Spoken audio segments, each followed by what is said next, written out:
Alright, what's up everybody? So today I'm going to be talking about my honest experience with the upper-lower split. So before I dive into my points, the pros, the cons, what I liked and didn't like about the split, I also have a few things that I'm going to go over in context to certain training ages and certain people in certain situations with lifting. But one thing I want to talk about with training splits in general is there tends to be two sides of the spectrum that I think both have it wrong when we're talking about training splits. You have some people that are the classic overthinkers that are constantly worried about what split is best, what split is most optimal. The other side of the spectrum, when worrying about your training split or picking your training split, are people that only view it as a way to organize your training. The reality is, it actually is kind of a happy medium between the two. At the end of the day, ultimately, yeah, it's just a way to organize your training. But within that, of course, there are ways to optimally organize your training. Is it going to make or break your gains? No, but is there a way to go about it that I do think will make a difference in your potential gains that you can make, at least in terms of efficiency? I do, and that's why I think it's worth talking about, and that's why I put some thought into the splits that I use and the splits that I give to clients.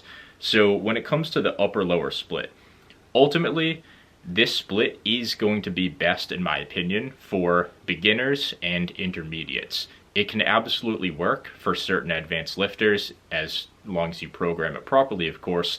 But I think where this split shines and where the true perks and the benefits of the upper-lower split comes into play is with a beginner or an intermediate lifter. And there's a few different reasons for that. So the first one is frequency is very easily adjustable. So when you talk about frequency, you can say, oh, well, it doesn't matter what frequency you train with because a person that trains 10 sets a week, whether it's done in one session or split up across 3, 4, 5 sessions throughout the week, the gains ultimately show that they are going to be pretty similar. And I wouldn't necessarily disagree with that, maybe to an extent. But when you look at lifters in certain situations, it will be better for some lifters to have, say, 3 sessions a week where you divide that volume up. Some lifters maybe 1 or 2 sessions a week, somewhere in between, maybe some a little higher, probably not.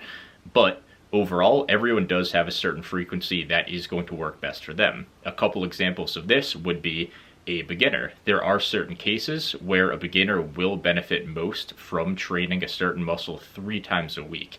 And the reason for that is because if you're someone that needs to learn how to lift efficiently, why not train it 3 times a week? Even if the volume does end up being slightly higher, it's not potent enough to require extra recovery for someone that is a beginner. This is generally good for beginners that don't have an athletic background or just aren't the most athletic people anyways. If you're not particularly gifted in terms of overall coordination, athleticism, I do see a pretty strong correlation with this and how quickly you make gains and how quickly you adapt to the gym.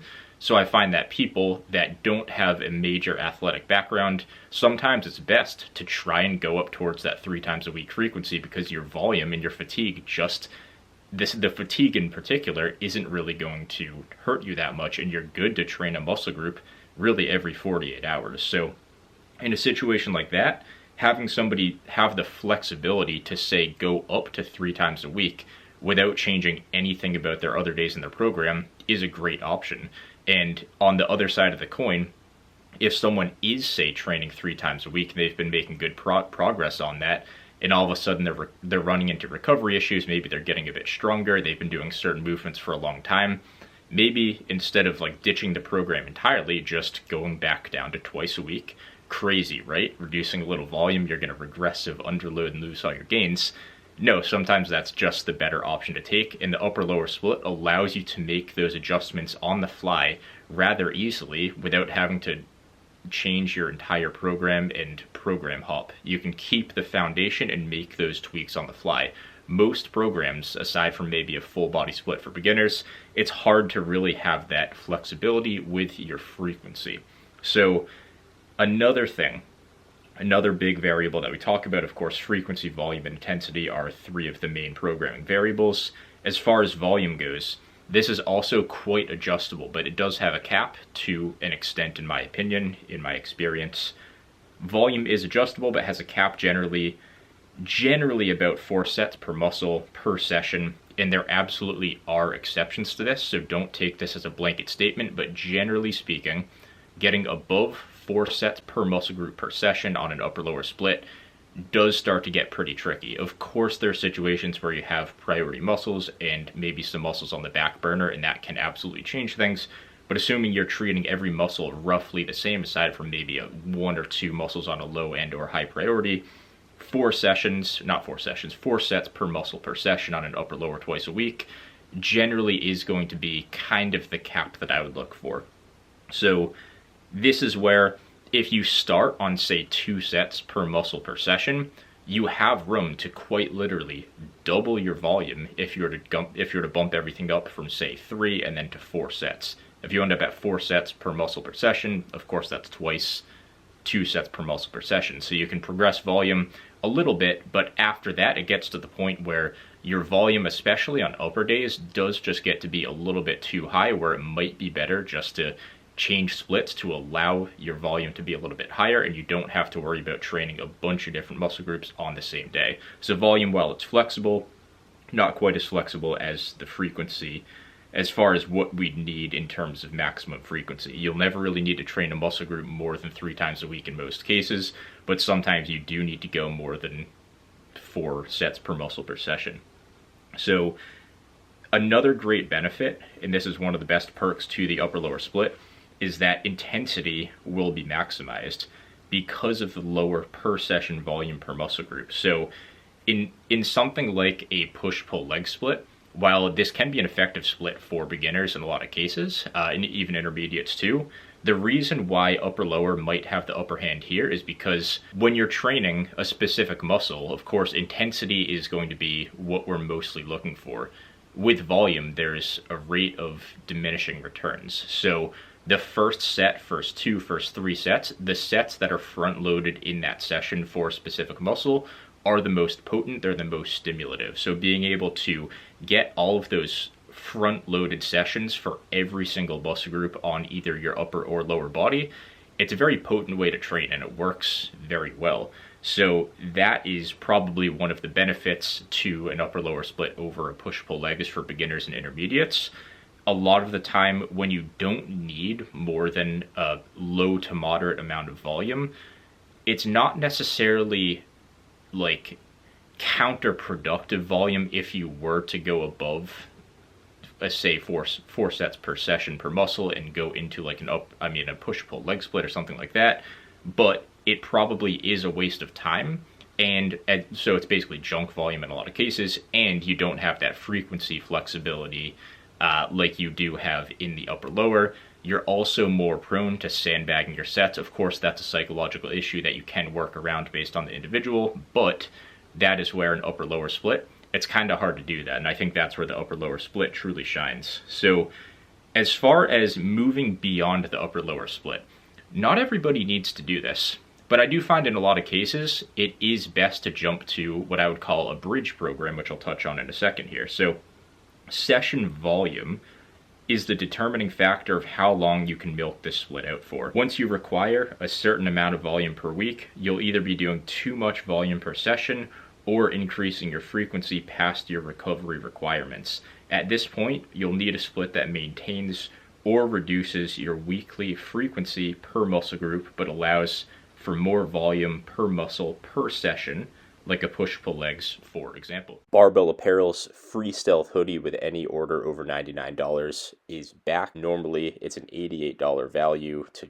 purchase one of these sweatshirts anyways, but you'll quite literally get one for free with any order you make over 99 bucks from their site.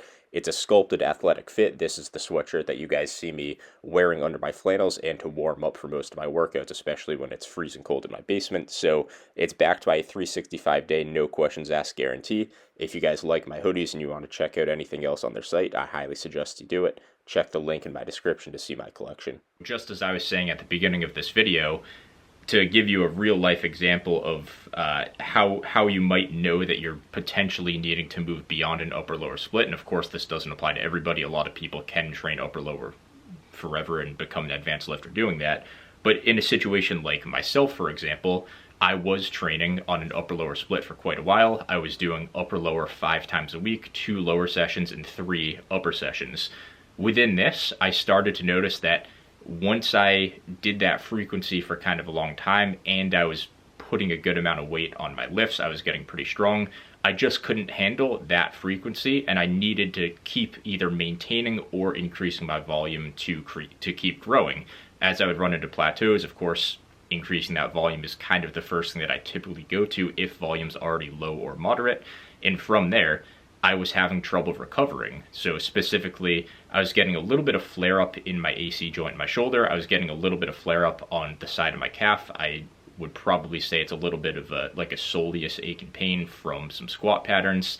And I have had issues back when I used to train legs 3 times a week during power building. When I was also quite strong, I would also have some hip flexor issues too. So once I find that for myself, once I get to moving a lot of weight on a specific lift or for a specific muscle group in general, I can't really hang with 3 times a week frequency. So what I'll have to do is, instead of milking out that frequency, I have to milk out kind of the volume per session and train with a slightly lower frequency. So from that upper lower split, I actually moved into a hybrid split, which I'll touch on next, and this is a great bridge.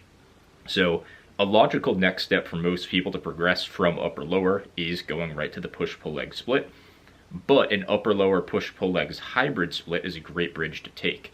The reason for this is, one, like I said earlier, you can keep part of the foundation of your program. You can keep an upper day and a lower day. Essentially what you're doing here is taking a leg day, taking any upper body work from that other lower day in the upper lower split. Maybe you had a little bit of back work or something, shoulder work, you can shift that over to either the push or the pull day, and you can finally divide your upper day in half. And that allows you, one, to reduce your frequency ever so slightly but keep your volume the same. It also gives you more room to increase volume.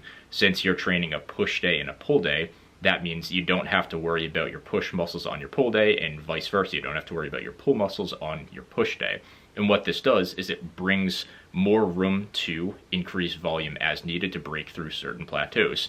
So this is a great next split to milk out after a 4-day or 5-day a week or even 6-day a week upper lower split starts to kind of run into some programming, training, stimulus, and recovery issues. From here, if you ever do need to move, or at this point you probably just want to move beyond this just for your own sake, you definitely don't really need to, I'd argue, in most cases. But if you're curious after this, I would say a 6-day a week push-pull leg split is okay for certain people, especially if you're good at recovering, you have a pretty low stress lifestyle, and overall you just love being in the gym. I would say for people that are training very hard and or very strong and or have a very strenuous and stressful lifestyle, a rotating push-pull leg split is great, where it's programmed as 6 days but you train 5 days. I've done this for quite a while too, where basically, actually this is what I'm doing right now. I have a 6-day a week programmed push-pull leg split, but I run 5 days at a time. So if I was to start this program next week, I would do week 1 is days 1 through 5, week 2 is days 6 through 4, etc. So that means I get 5 out of the 6 sessions every week, and I can just make sure I'm still hitting almost twice a week frequency, but I don't have to be in the gym 6 days a week. That one extra recovery day quite literally doubles the amount of days that I have off per week, so it does make a pretty big difference, especially as I get bigger and stronger. With that being said, I know I moved a little bit beyond the upper lower split towards the end of the video, but I hope that gives you a bit more context and understanding to my general thought process and experience with an upper lower split. If you guys have any questions, let me know. Stay tuned for future videos, and Road to 18-inch arms episode 3 coming next week.